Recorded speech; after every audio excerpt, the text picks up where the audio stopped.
तो बच्चों आए क्लास 10th में, नई क्लास है, डर लग रहा है। क्लास 10th ऐसी क्लास नहीं है जिससे आपको डरना पड़े, पर बच्चों को डर जनरली क्यों लगता है, क्योंकि ये बोर्ड क्लास होती है और बोर्ड क्लास इसको डिफिकल्ट बना देती है। अगर ये क्लास किसी बच्चे को इजी भी लग रही है, सिलेबस इजी भी लग रहा है, तो सिर्फ बोर्ड्स की टेंशन जो है वो इस क्लास को डिफिकल्ट बना देती है। क्लास 10th की में बात करने से पहले हम अपने पहले टॉपिक पे बात करते हैं, जो कि है analysing class 9th। Class 9th में जब आप नए नए आए थे, आपने क्या देखा था? आपने देखा था एक बहुत बड़ा सिलेबस जिसमें कंसेप्चुअल चीजें बहुत ज्यादा हैं। अब 8th से ऐसी चीजें रही नहीं कि आपको रट के चल जाओगे। अब 9th में क्या हुआ, फिजिक्स के कंसेप्ट आना शुरू हुए, केमिस्ट्री के कंसेप्ट आना शुरू हुए। वैसे आपकी जो असली फिजिक्स होती है वो क्लास 9th से आना शुरू होती है, जिसमें आपको फिजिक्स की जो फील लेनी होती है वो सीखनी पड़ती है।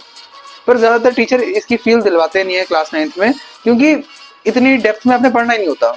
पर जैसे जैसे आप आगे बढ़ोगे ना, आपने ये चीज सीखी होगी कि क्लास 9th ईजी नहीं होती, क्योंकि क्लास 9th में बच्चे को ना वैसे सिखाया जाता है कि कैसे पढ़नी है, और ना बच्चे को बताया जाता है कि इतना सिलेबस है, इसको कैसे रिवाइज करना है, कैसे पढ़ना है। एक बार पहले पढ़ना इंपॉर्टेंट है, उसको रिवाइज करना। तो ये क्लास वैसे डिफिकल्ट बन जाती है क्लास 9th, अपने सिलेबस के कारण, अपनी डिफिकल्टी के कारण, और बच्चे का जो वो होता है कि ऐसी चीजें पहले पढ़ी नहीं हमने, तो हम कैसे करेंगे।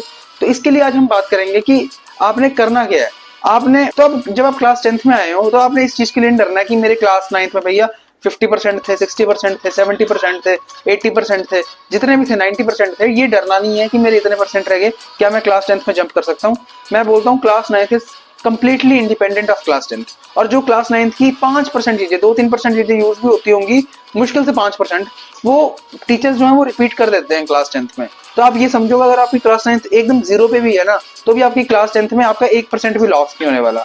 तो ये जो डर था क्लास 9th का कि क्लास 9th हमने नहीं पढ़ी है तो हम क्लास 10th शुरू कर सकते हैं और हम अभी भी 99% ला सकते हैं, बिल्कुल ला सकते हो। दूसरा डर कि भैया क्लास 10th क्या डिफिकल्ट है, मैं बोलूंगा सिलेबस इतना डिफिकल्ट नहीं है। जो सिलेबस है वो 9th से कंपैरेटिवली इजी सिलेबस है, और 8th में जो आपने चीजें पढ़ी हुई हैं उससे मिलता जुलता सिलेबस है, जो कि आपको थोड़ा इजी बना देगा इस सिलेबस को। बट डिफिकल्ट क्या होता है? डिफिकल्ट होगा आपका बोर्ड्स के टेंशन, जो आप जो क्या करेगी आपके अंदर एक, आपके दिमाग में ये लाएगी अच्छा बोर्ड है, तो वो आपको जो डर है ना, वो इस जो जर्नी को मुश्किल बनाता जाएगा। ठीक है, तो बोर्ड्स का डर होना इंपॉर्टेंट भी है, बच्चा पढ़ता भी तभी है कि बोर्ड्स का डर हो। 9th डिफिकल्ट थी, बच्चे ने पढ़ी इसलिए नहीं क्योंकि बोर्ड्स का डर नहीं था। दूसरी चीज के बारे में हम बात करेंगे कि हम विजुलाइज करेंगे क्लास 10th को। उससे पहले मैं अपनी बात करता हूँ, मेरे क्लास 10th में कितने परसेंट थे। मेरे क्लास 10th में 97.0% थे, जिसमें मैंने साइंस में 100 स्कोर किया था और एसएसटी में 100 स्कोर किया था, और बाकी तीनों सब्जेक्ट में मैंने 95 स्कोर किया था।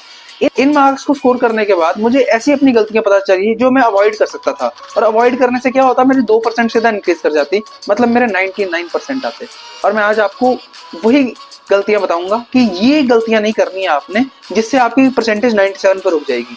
97 से 99 लाने में ज्यादा एफर्ट नहीं लगता, बट ये पता होना चाहिए कि ये गलतियां होती हैं, और ये गलतियां अगर आपने अवॉइड कर ली तो आपका वो एफर्ट खत्म हो जाएगा। बस उन गलतियों को ध्यान में रखना है और आपके 97 से 99% आएंगे। मतलब मैं आपको पूरा गाइड करने वाला हूँ, पहले 97% तक कैसे पहुंचना है, फिर 97 से 99% तक कैसे पहुंचना है। अब कुछ बच्चे पूछेंगे भैया 99% से ऊपर लाना पॉसिबल है? मैं बोलता हूँ बिल्कुल पॉसिबल होता है, बट वो आप वहां पे आपका जो लक फैक्टर है वो डोमिनेट कर जाता है, तो उसके बारे में हम बात नहीं करेंगे, वो आपका प्योर लक है। तो आगे हम बात करेंगे कि क्लास 10th कैसे होने वाली है। क्लास 10th बिल्कुल ईजी होने वाली है। आपकी जो लाइफ है उसकी ऐसी क्लास होगी जो आप सबसे, मतलब इतना आसान सिलेबस आप लास्ट टाइम देख रहे होगे अपनी लाइफ में। इसके बाद कहीं भी आसान सिलेबस नहीं मिलेगा आपको, अपनी पूरी लाइफ में नहीं मिलेगा इससे आसान सिलेबस, ये चीज याद रखना। बस बोर्ड्स के लिए जो डर होगा बोर्ड्स का, वो आपको इसके लिए डिफिकल्ट बनाएगा, वो इस क्लास को डिफिकल्ट बनाएगा, तो उससे इतना डरना नहीं है। पहली बात, आराम से चलना है, स्टेप बाय स्टेप चीजें करनी है, आसान होती जाएंगी चीजें। दूसरी बात हम करेंगे कि भैया क्या स्टडी आवर्स मैटर करते हैं। मैं पूछूंगा कि स्टडी आवर्स तू पढ़ता कब है। कई बच्चे होते हैं वो लास्ट का 1 महीना पढ़ते हैं, और लास्ट का 1 महीना गधों की तरह पढ़ रहे होते हैं, ना चीजें रिटेन कर पाते हैं और ना वो कुछ गेन भी, बहुत मुश्किल कोई बच्चे होते हैं जो लास्ट का 1 महीना पढ़ के गेन कर जाएगा। और गेन करने का मतलब मेरा 97%, 98%, 99%। ठीक है, तो कोई बच्चा होता है जो कर जाए। अब ये मत सोचना कि भैया हम लास्ट में पढ़ के चल जाए, लास्ट में क्या पता बीमार पड़ जाओ, लास्ट में क्या पता आपको कोई फैमिली इमरजेंसी पड़ जाए जिस कारण आप पढ़ ना पाओ। तो हमेशा से एक बात याद रखना, स्टडी आवर्स तब मैटर करते हैं अगर आप स्टार्टिंग से पढ़ रहे हो। अगर आप दिन के ना, अगर आप डेली पढ़ रहे हो ना तो 2 से 3 घंटे भी काफी है। और अगर आप हफ्ते में 3 से 4 दिन पढ़ रहे हो ना तो दिन के 5 से 6 घंटे में आपका इतना अच्छा सिलेबस कवर होगा कि 99% आते हैं बच्चों के आए हैं। मेरे सीनियर्स के आए हैं, मेरे एक भैया थे सीनियर स्टेट टॉपर रहे हैं, उनके 99% थे क्लास 10th में। क्लास 10th में 99% बिल्कुल आते हैं, डरने की कोई बात नहीं है। बट आपने यही है कि रेगुलरली पढ़ना है। अगर आप हफ्ते में 3 से 4 दिन पढ़ रहे हो तो 5 से 6 घंटे पढ़ो, अगर डेली पढ़ रहे हो तो 2 से 3 घंटे में काम चल जाएगा। अगली बात हम बात करेंगे कि भैया क्या हमें टाइम टेबल बनाना है। मैं पूछूंगा टाइम टेबल कैसा, मैं तेरे को टाइम टेबल दे दूं कि भाई इतने से इतने ये पढ़ना है, इतने से इतने ये पढ़ना है, वो मैटर नहीं करता, वो फायदे नहीं आएगा तेरे को। तू भाई कोई बच्चे कभी स्कूल से आ रहे हैं, कभी जा रहे हैं, मेरे से टाइम टेबल के तुम एक्सपेक्टेशन कर रहे हो, तुम पागल हो भाई, ऐसा नहीं होता है। तुमने टाइम टेबल बनाना, तुम खुद बनाओ कि मैं इतना से इतना ये करूंगा, और ये बिल्कुल गलत है। तुमने टाइम टेबल अगर करना है ना तो तुम अपना रूटीन बनाओ कि मैंने इतने से इतने पढ़ना है। क्या पढ़ना है, जो मेरा मन है वो मैं पढ़ूंगा। जो ऐसे नहीं करना कि मैं 5 से 6 सिर्फ फिजिक्स ही पढ़ूंगा, फिर ये फिजिक्स के न्यूमेरिकल्स करूंगा, या 5 से 6 मैं अपने केमिस्ट्री के जो चैप्टर है वो पढ़ूंगा। ऐसे नहीं करना है। आपने करना है कि मैं इतना टाइम पढ़ूंगा, मेरे ये टारगेट्स हैं और मैंने ये टारगेट्स कंप्लीट करके सोना है। याद रखना, एक जो टॉपर बच्चा होता है ना उसमें ये क्वालिटी होती है कि वो अपने टारगेट्स को कभी नहीं भूलता। वो अपने टारगेट्स को हमेशा याद रखता है। उसको पता होता है पूरे दिन में वो सड़क में घूम रहा होगा ना तो उसके मन में उसके टारगेट्स फ्लैश कर रहे होंगे कि मैंने ये काम करना है। तो आपने अगर वैसा बनना है तो अपने टारगेट्स को सीरियसली लीजिए। रात को बैठ के अगर आप ये सोच रहे हो कि मेरे टारगेट कंप्लीट नहीं हुआ ना, उसका फायदा नहीं है। दिन में बैठ के उसको करने का ट्राई करो और रात को अपने आप को प्रेज करो, शाबाशी दो कि मैंने अपने टारगेट्स पूरे किए। तो time table as such matter नहीं करता, आपके जो गोल्स हैं, आपके जो रूटीन है वो ज्यादा मैटर करती है। और मैं एक बात बोल देता हूँ, आपकी जो कंसिस्टेंसी है, डेली पढ़ने की आदत है, ये आपको क्लास 10th में नहीं, क्लास +1, क्लास +2 और पूरी जर्नी में हेल्प करेगी। कंसिस्टेंसी बहुत इंपॉर्टेंट है। लगातार काम करना ना, उससे बंदा इतना परफेक्ट हो जाता है कि आप बाद में उसको डबल ट्रिपल स्पीड से भी करोगे ना तो भी वो फायदा नहीं होता जितना कंसिस्टेंसी से काम करने से होता है। अच्छा भैया, आपने ये तो बता दिया कि हमने पढ़ना है, ऐसे पढ़ना है, वैसे पढ़ना है, वो तो ठीक है।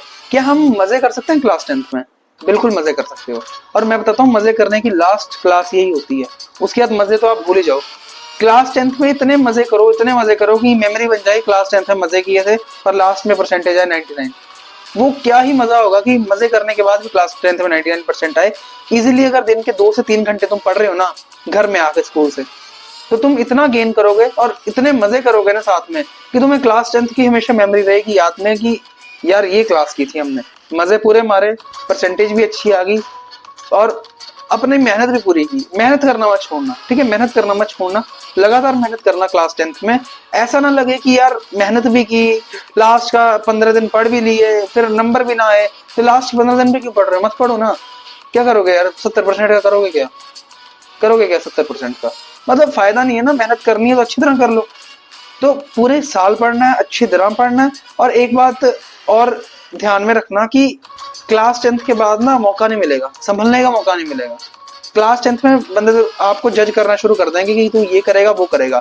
तो क्लास 10th एक ऐसा मौका होता है जब आपको अपने आप को जज करने का मौका मिल जाता है। दुनिया तो क्या, आपको अपने पास आपको जज करने का मौका मिल जाएगा कि हाँ मैं इस लायक हूँ। और एक बात याद रखना, मतलब और होगा क्या लाइफ में जब तुम आगे जाओगे ना, 11th हुआ 12th हुआ, कभी डिमोटिवेट हो गए तो ना तुम्हें जो क्लास 10th के नंबर होंगे वो मोटिवेट करेंगे।